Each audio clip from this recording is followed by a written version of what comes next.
Le cycle sédimentaire, chapitre 3, la notion du temps géologique, les fossiles et la fossilisation.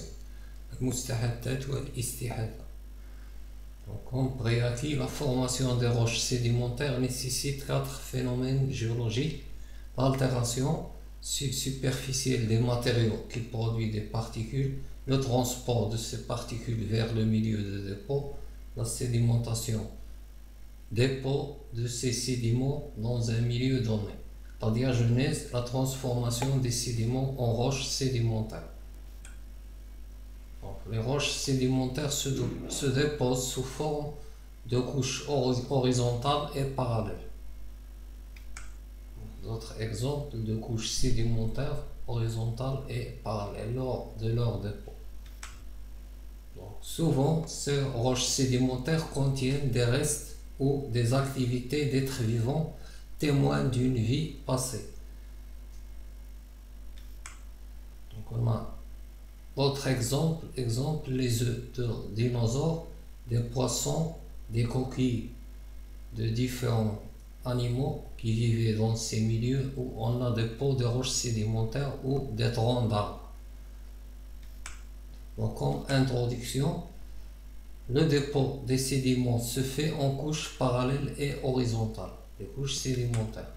Les roches sédimentaires contiennent souvent des empreintes, des restes ou des traces d'activité d'êtres vivants ayant vécu au cours des temps géologiques. Ces empreintes et restes sont appelés fossiles. Donc, qu'est-ce qu'un fossile? Comment se forment les fossiles et quelles sont les conditions de fossilisation et quel est l'intérêt géologique de ces fossiles? Donc, les fossiles et la fossilisation. Premièrement, notion de fossile. De manière générale, les cadavres des êtres vivants après leur mort disparaissent rapidement et complètement à cause de la décomposition.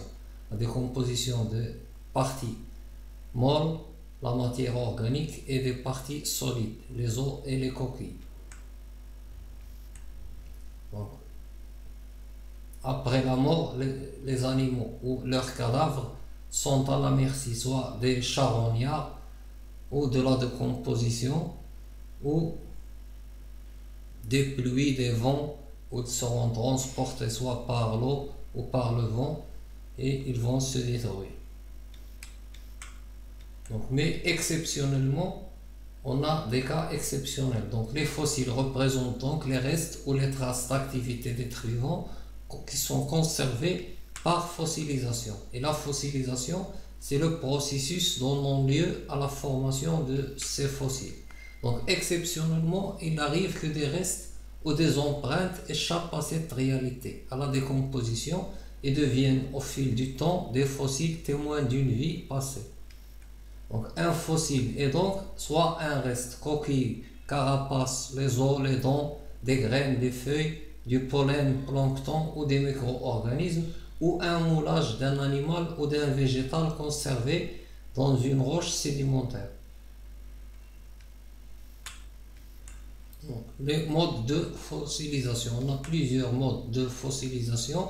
Donc, on distingue différents types de fossilisation, soit des conservations complètes de l'organisme complet, soit des conservations partielles, soit des coquilles, des os ou des squelettes, des dents, moulage de la face interne en relief ou externe en creux. Deux types de moulage qu'on va voir. Donc, ou simplement des empreintes. Donc, la conservation complète, exemple, les conifères produisent une résine produite par les conifères comme les cèdres, les sapins. Donc, il s'agit de cas exceptionnels. Des insectes piégés dans cette résine vont se transformer en fossiles. Au cours des temps, la résine se transforme en ombre et les insectes piégés dans cette résine vont se transformer en fossiles et en la conservation complète de leur corps. Exemple d'insectes conservés dans l'ombre. Donc, deuxième exemple de conservation complète, les mammouths. Les mammouths qui vivent dans des zones glaciaires.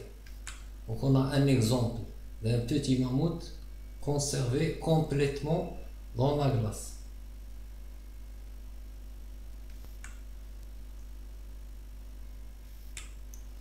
Donc la conservation des parties dures ou squelettiques. Soit on a le squelette complet, comme exemple, conservation du squelette complet. On a des dinosaures, des poissons, des reptiles. Soit conservation des parties dures squelettiques, une partie seulement des squelettes. Par exemple, on a des dents, des mandibules, des os, des crânes et des os. Soit on a seulement des empreintes des parties dures squelettiques, ce qu'on appelle moulage. On a ici un moulage interne et ici un moulage externe. Donc on peut modéliser par du plâtre. Donc moulage interne, on parle de moulage interne lorsque le sédiment pénètre à l'intérieur d'une coquille et la remplit. Il moule la partie interne de cette coquille en laissant apparaître certains détails. Le moulage externe, les moules externes sont les empreintes laissées dans les sédiments encaissants. Seulement des empreintes sur les sédiments. Un autre exemple, on a des empreintes des pas de dinosaures. Donc, comme remarque, parfois des cadavres d'êtres vivants peuvent être totalement conservés dans des conditions particulières, des cas exceptionnels. Les mammouths dans les glaces de Sibérie comme premier exemple, et les insectes dans l'ombre, la résine des plantes comme les conifères.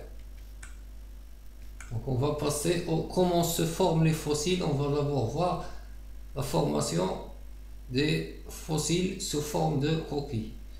Donc les animaux fabriquent leurs coquilles normalement à partir du calcaire dissous dans l'eau. Après la mort, les restes des animaux se sédimentent et s'entassent au fond de l'eau. Donc différentes fonds se succèdent au fil du temps. Sous le poids, certaines coquilles se cassent et les débris sont compactés et collés. Donc l'eau est évacuée, le sédiment se durcit. L'ordre dans lequel les coquillages se sédimentent permet de dater la roche et le phénomène de la diagenèse. Donc un autre exemple, la mort par exemple d'un dinosaure. Le corps est au fond de l'eau, mais il faut qu'il soit à l'abri des courants marins. Les sédiments se déposent sur son squelette progressivement. On a ensuite une régression marine, puis les phénomènes d'érosion qui vont faire apparaître ce squelette après fossilisation. Donc après la mort, le corps repose sur le fond. Progressivement, les parties molles vont disparaître pour laisser seulement le squelette. Puis avec le temps, les sédiments sable, vase, boue vont recouvrir le squelette. Le sédiment se transforme en roche sous l'action de la pression et de la température. Puis après régression marine, suivi des phénomènes d'érosion, on a apparition du fossile à la surface. Donc les conditions de fossilisation, donc on a la fossilisation exige des conditions particulières d'enfouissement et de conservation. Donc ce qu'il faut, c'est un enfouissement rapide dans des sédiments fins protecteurs qui vont protéger ce squelette de la coquille. La nature des sédiments aussi joue un rôle. Exemple, les marnes et l'argile, ce sont de bons sédiments car ils sont presque imperméables. Présence de parties dures, os, coquilles, dents.